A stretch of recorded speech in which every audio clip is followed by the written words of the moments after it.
y a des noms que l'on retrouve sur les feuilles de match, d'autres sur les réseaux sociaux, d'autres encore dans les colonnes judiciaires.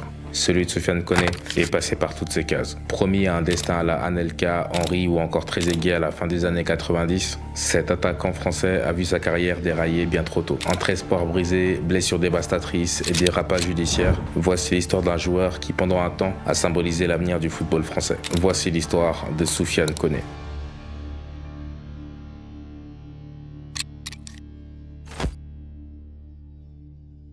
Soufiane Koné voit le jour le 8 juin 1980 à Toulouse. Il grandit dans le quartier populaire de Bellefontaine, un secteur où le football fait office de lien social et d'échappatoire. Entouré de sa sœur aînée, d'un père agronome et d'une mère secrétaire, il développe très tôt un goût prononcé pour le ballon rond. Mais son enfance est marquée par des soucis de santé, notamment de l'asthme, qui le force à de longs séjours dans la commune de Foix, en montagne, pour des traitements respiratoires. Mais malgré cela, le petit Soufiane passe des heures à jongler dans les cours d'immeubles et à jouer contre des garçons bien plus âgés. Très vite, il se fait remarquer au sein du Toulouse AC, un club formateur local. À seulement 8 ans, certains éducateurs voient déjà en lui un vrai neuf à la française, technique, rapide, efficace. Mais à 9 ans, son quotidien bascule. Ses parents se séparent, il quitte Toulouse pour rejoindre sa mère en Île-de-France, d'abord à Grigny, puis à Évry. Deux villes au cœur de l'Essonne, où les terrains en béton remplacent parfois les pelouses. Là aussi, il trouve refuge dans le football, il joue dans des clubs de quartier, participe à des tournois intercommunaux, brille en UNSS. C'est à 14 ans qu'il attire l'attention nationale lors d'un match de la Coupe nationale cadet. Il inscrit 7 buts. Une performance hors norme qui attire l'attention de plusieurs centres de formation. On dit de lui qu'il est rapide, fin dribbleur et doté d'un sens du but rare. Plusieurs recruteurs commencent à suivre ses prestations de près. À l'époque, un nom revient souvent dans les coulisses du football, celui de son oncle, le regretté Pape Diouf. Le futur président de l'OM est déjà un agent reconnu et guide son neveu avec bienveillance.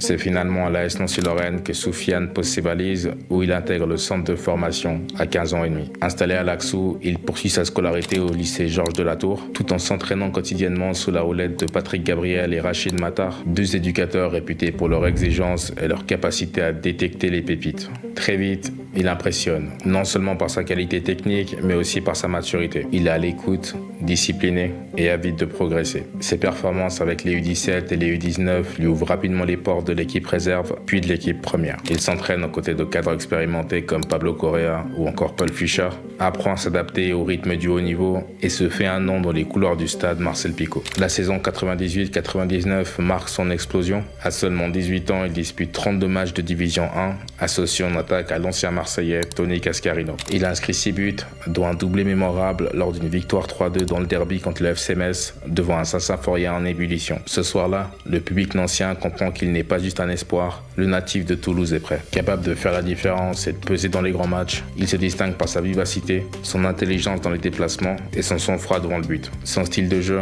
rappelle celui des attaquants modernes, rapide, capable de décrocher ou de prendre la profondeur, avec un sens aigu du timing, et malgré son jeune âge, il affiche une rare sérénité. Ses coéquipiers parlent d'un gamin qui ne tremble jamais. Les journalistes commencent à s'intéresser à son histoire. Il est de plus en plus sollicité médiatiquement et est mis en avant comme le symbole du renouveau à Nancy. Son nom commence à circuler dans les bureaux de clubs plus huppés. Le PSG, Bordeaux et même Arsenal s'intéressent à lui. Il est appelé en équipe de France de moins de 18 ans et participe au championnat d'Europe en Suède. Sous les ordres du sélectionneur Jean-François Jodard, il côtoie d'autres grands espoirs de l'époque comme Sébastien Frey qui fera une grande carrière en Serie A, Florent Malouda ou encore le futur parisien Pierre-Alain Frot. Malheureusement, l'équipe, bien que pleine de promesses, ne passera pas le premier tour. Malgré cela, bien qu'il ne soit pas toujours titulaire durant la compétition, il se distingue tout de même par des entrées percutantes. À son retour au club, il est considéré comme un élément offensif indispensable aux côtés de Tony Cascarino. Frédéric Biancalani, latéral gauche emblématique nancéen et coéquipier de Soufiane Koné, dira alors « Soufiane, c'était le petit frère du vestiaire,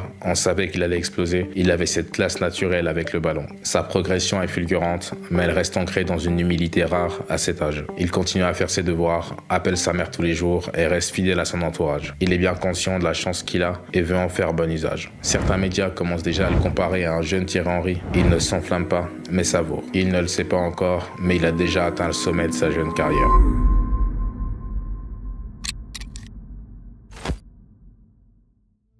Août 99. Soufiane, après une saison pleine et un euro en bleu, se sont fatigués. Le joueur demande au club une semaine de repos, ce qui est refusé par les Nanciens qui lui indiquent que l'effectif est trop limité. Alors il se fait violence pour le bien de l'équipe. La saison redémarre et tous les regards sont posés sur ce jeune prodige de Nancy quand le 25 août 99, Soufiane se blesse gravement à l'entraînement. Sur un appui mal maîtrisé, son genou se tord violemment.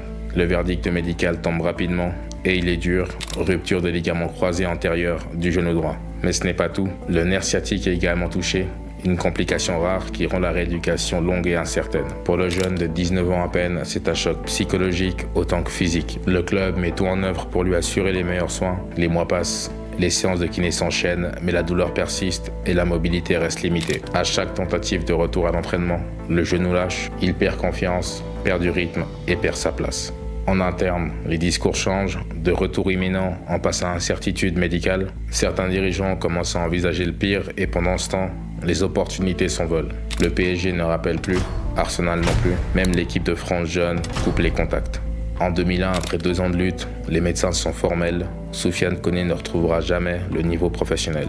À seulement 21 ans, sa carrière au plus haut niveau est terminée. Il est déclaré officiellement inapte à la pratique du football professionnel. La chute est brutale, il tente alors de rebondir. En 2003, il signe à l'AS Cannes, évoluant alors en national. Puis il tente une dernière aventure en Belgique, au Royal Excelsior Virton. Mais ses déplacements sont limités et son explosivité n'est plus la même. Le corps ne suit plus, le mental non plus. Il doit difficilement l'accepter, mais la dernière page de son rêve de football vient de se tourner.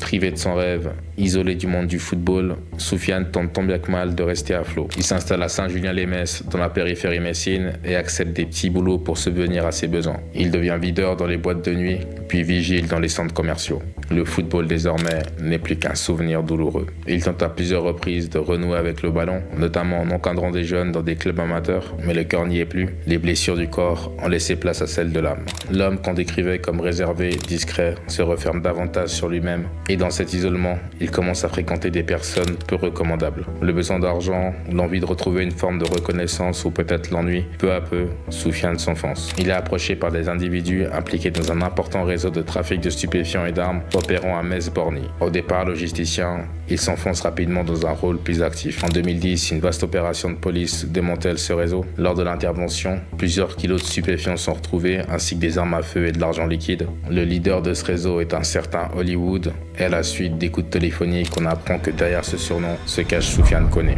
Le choc est immense dans le monde du football lorrain. Comment ce jeune prodige, ancien buteur de Nancy, a-t-il pu se retrouver là? En 2011, il est condamné à 5 ans de prison ferme pour sa participation au trafic. Une page sombre s'ouvre alors, celle d'un ancien sportif devenu détenu, d'un espoir brisé devenu symbole d'un échec collectif. Après avoir purgé sa peine, Soufiane Koné sort de prison en 2016 à 36 ans. Il n'a depuis plus fait parler de lui. L'histoire de Soufiane Koné est celle d'un destin contrarié, celle d'un jeune homme à qui tout semblait promis, mais dont le parcours s'est brisé devant les obstacles que le football, la vie et ses propres choix ont dressés devant lui. C'est aussi l'histoire d'un monde, celui du football français, qui génère des étoiles, mais oublie parfois d'en prendre soin. Soufiane n'a pas été victime d'un complot ou d'un système, mais il est l'incarnation de ce que peut devenir un talent mal accompagné, mal orienté, mal encadré. Aujourd'hui, Soufiane Koné n'est ni un héros, ni un martyr. Il est un homme qui a chuté et qui a payé pour ses crimes. Son histoire doit servir non pas à juger, mais à réfléchir, notamment sur le rôle des clubs, sur la pression mise sur les jeunes, sur la nécessité à penser à l'après-football, même pour ceux qui réussissent très tôt. Voilà, c'était l'histoire de Soufiane Koné, un joueur destiné à devenir un attaquant générationnel, mais qui a été détruit par des ligaments croisés un jour d'août 99. Je vous remercie d'avoir suivi la vidéo, on se revoit bientôt, prenez soin de vous.